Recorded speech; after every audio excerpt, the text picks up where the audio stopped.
This past NBA season has been eventful for a lot of teams in the league. New and old stars have been highlighted. Unfortunately for the Miami Heat, it's been rough. They've had a lot of factors holding them back. Here is why the Miami Heat have failed this season.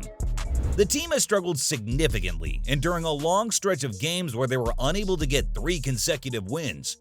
One of the Heat's many problems is that it relies too heavily on Jimmy Butler to perform. You know it's a big issue, and even the team's coach says he's not surprised by the inconsistency.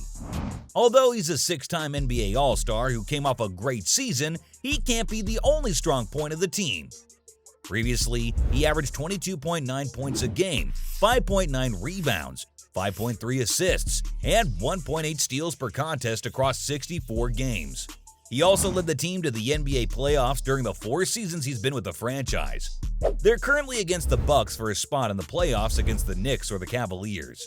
Game 3 could have spelled disaster for Miami though, as Butler had to go to the locker room for an injury. They later released a statement that Butler suffered a bruised glute after a hard fall. His status has remained questionable for Game 4, although signs point to yes on whether he'll play or not. A worse injury would have set the team too far back. That also raises questions about how consistent Butler will be if he does play in Game 4.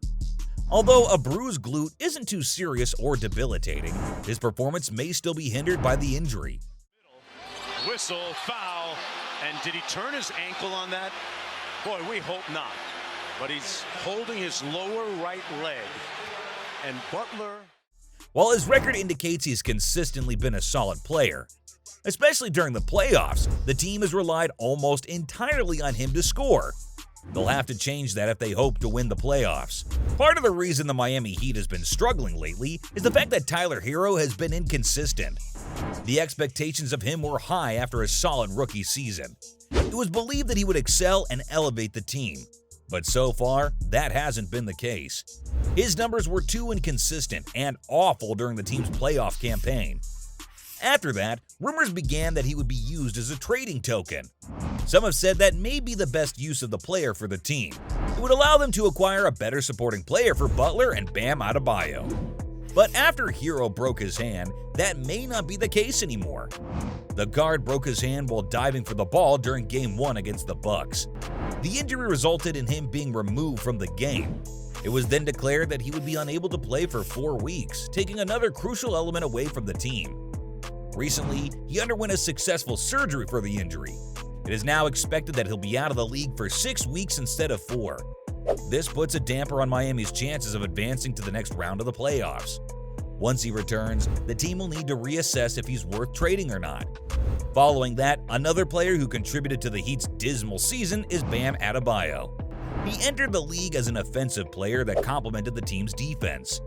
However, since the All-Star break, Adebayo has seemingly hit a wall. As it currently stands, the team can only go as far as Jimmy Butler will take them. To move further, they need Adebayo to overcome the wall. At first, it seemed to affect his offensive capabilities. Slowly, it's been shown to impact other aspects of his performance. From the very first game of the season on, he's been underperforming. In the post-game conference, Coach Erik Spoelstra commented on that fact, saying that the player's performance was an anomaly. In that first game, he scored 12 points, shooting 5 to 15. That unfortunately set the tone for the rest of the season, and seems to have put the team behind. Following this, Jimmy Butler and the rest of the team challenged him to be more aggressive. Butler said that the team was depending on him as the crucial engine. In response to that and speaking on his goals, the player said he wanted to up his numbers and give them that aggressive offense. Unfortunately for him and the team, he simply hasn't delivered on that. While his playoff performance this year hasn't been the worst, he'll be going into Game 4 with a strained hamstring. Little issues like that contribute to the larger obstacles of the team.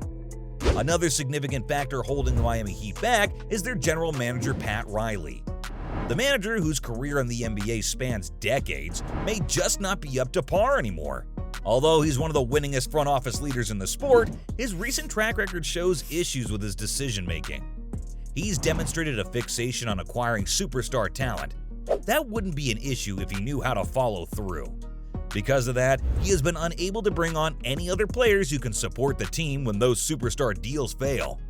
With a lack of offensive talent and youth on the team, Miami is now seen as one of the weakest on the East Coast. The Miami Heat rank 25 in offensive rating. That is the result of lackluster contracts being handed out. He's overpaid several players who've demonstrated a lack of dimensionality or being past their prime. One example of this is Kyle Lowry, who was acquired via sign and trade.